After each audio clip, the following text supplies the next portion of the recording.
Hey everyone, Kathy Lanzalaco here with my special guest today, Jake Holtham. Hey Jake. Hi. Jake has recently completed the Inspired Career Student Professional Launch Program, has landed a fabulous job, and we're here to share a little bit of his insights with you from his journey from graduating from RIT for his job search, kind of some of his reflections on the journey, as well as to talk to us a little bit about his fabulous new job. So Jake, let's just talk a little bit, take everybody back. You graduated about 6 months ago from RIT. Tell everybody a little bit about your degree and your experience and what you wanted to do with it. Sure, yeah. I graduated in cybersecurity. I got my bachelor's in that. And the degree is some mix of, it's like a general kind of computing mix with a focus on what would be necessary to, secure an organization, right? So it could be things like IT, or it could be something like software development. There's a lot of slants you could take it in, but I took it into the IT kind of slant. So it was a lot of IT focused systems understandings and how you can, secure them, lock them down, et cetera.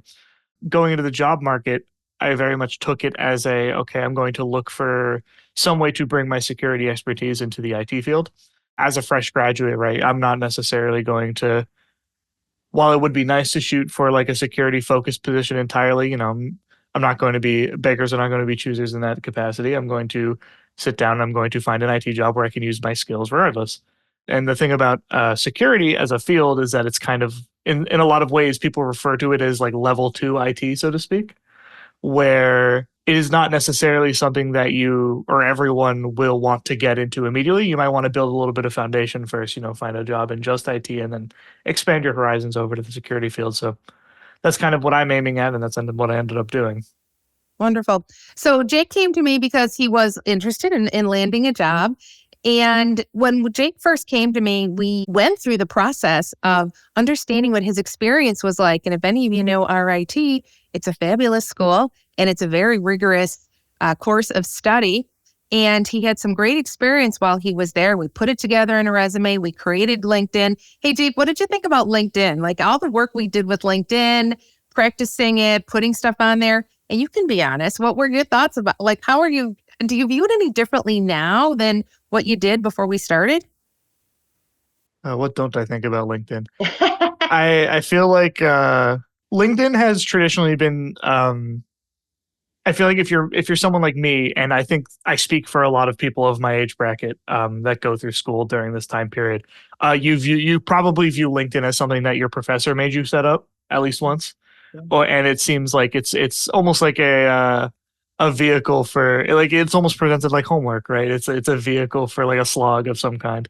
But ultimately, instead of being this this thing that I have to do and put on like a facade where I connect with my professor and then maybe apply for a job with it, I view it a lot more now as what it actually was designed as, which is to say a social media for professional networks.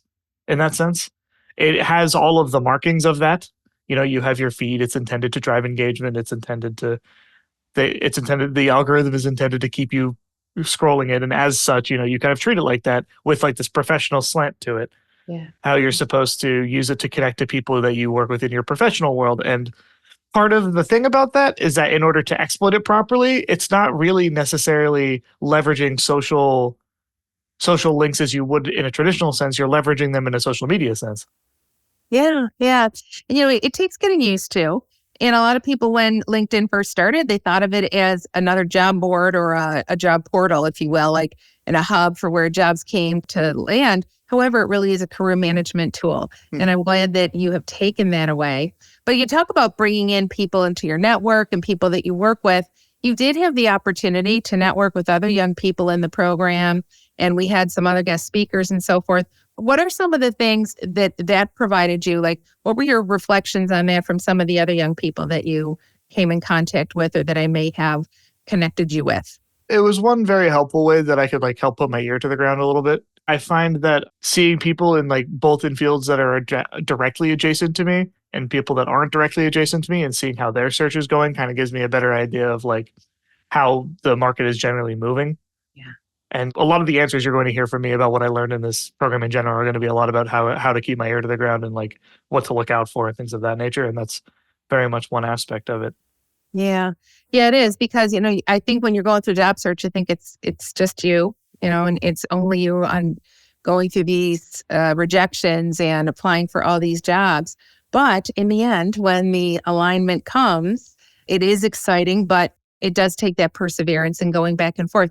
Tell everybody about the fabulous new job you landed, Jake. Oh yeah, I landed a network architecting position and IT support position at Mavi, the clothing apparel company. They're looking to, expand into the US a little bit more, so they're expanding outward on their IT staff, and so I am now caught up in that, I suppose. That's exciting. Jake, how many interviews did you have for that job? 3. Yeah. See, so even at the entry level positions, 3 is pretty standard, right? And, unfortunately, I mean, it seems like a lot, and I had another young man who went through a third interview, but it was a 3 hours in presentation and he still didn't get the job. It's very tough out there, and things that maybe years ago, only executives went through, even young people are dealing with that now. But so Jake, if other young people are watching this, they're coming to the website, they're wanting to learn about the program, would you recommend this program to other people? Or, what are your final takeaways in terms of what people should be doing, what young people should be doing for getting their jobs, landing that job that they really want after college? Yeah. Oh, for sure. I feel like 90% of people that come out of college, right, at least right now, like I was hinting at this a little bit with the LinkedIn thing. There's this attitude of just anything that a teacher or a professor can throw at you is homework, essentially. Mm-hmm. And by the time you come out of college, if you weren't already over that attitude, which many of us aren't, there's this like, now what kind of feeling. And chances are you're not necessarily in tune with how to actually leverage your degree in a market. It's weird and difficult. And obviously, when you get out of college, it's your first time having that degree. So it's not like you know how to use it. And yeah, no, I would say I would recommend this to pretty much anybody who feels like they were in that position where you come out of college and you have this degree and you're thinking, well, now what? I have no idea what I'm doing, right? I have this piece of paper and I have to show it to people and hope they like me. But like there's a little more to it than that, and learning that nuance is something they don't teach you. So Yeah, and I think that's a lot about what we did are those nuances. And that was our weekly meetings, going through it and testing, thoughts and sharing, your reflections on what was happening on a weekly basis, talking about the jobs you were applying for. Were the thoughts that you were thinking, what was my thoughts on that? Was I seeing it with other people, and just kind of having someone to bounce those ideas off of and keeping yourself accountable and moving forward. So it was all part of that process. But Jake, you put yourself into it. You did it. You showed up every single week and you were awesome. So congratulations on your fabulous job. I'm really happy for you. thank you. Yeah. So listen, folks, if you want to learn more about the program, feel free to reach out to me, Kathy at inspirecareers.com. And that is Kathy with the C. And you can learn more here on the website. Hey, listen, connect with Jake on LinkedIn. Jake is on LinkedIn. And yeah, there you go. He's open to connecting with other people. And if you want to learn more, feel free to reach out. But in the meantime, I encourage you to follow the Inspire Careers YouTube channel, the Spotlight on Careers, and follow us, ring the bell, and get all the great information that we drop. But in the meantime, Jake, congratulations on your wonderful job. You've been an absolute delight to work with. I am so happy for your success, and I look forward to seeing what you're going to do in the future. Thanks again. Yeah, I appreciate it for sure. All right, everybody, until we meet again, live inspired.